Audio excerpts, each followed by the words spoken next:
At the end of the day on the job site, your field administrator or site supervisor will open 4castplus to capture all the hours of labor and equipment. And if necessary, enter any expenses, materials receipts, physical progress, documents, daily log, and any other details of the day.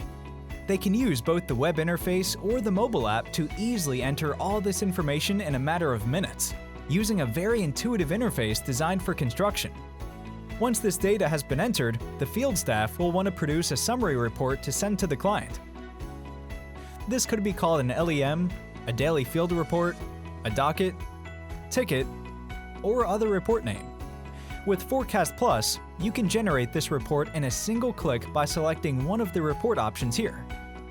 4castplus comes equipped with a powerful report designer tool to enable you to easily customize the report format and content so that you can tailor multiple reports for any unique purpose. This particular report is designed to look like this. 4castplus then allows you to optionally send this report and any other documents to clients and other stakeholders on a transmittal.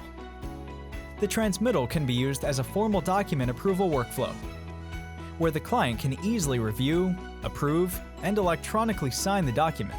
Your field administrator can additionally submit this whole package for internal approval through a multi-stage approval workflow. Additionally, all the labor hours captured on the timesheet can be routed to Payroll. All the costs will be automatically recognized on the project, and all the billable entries are automatically routed to the 4castplus billing module.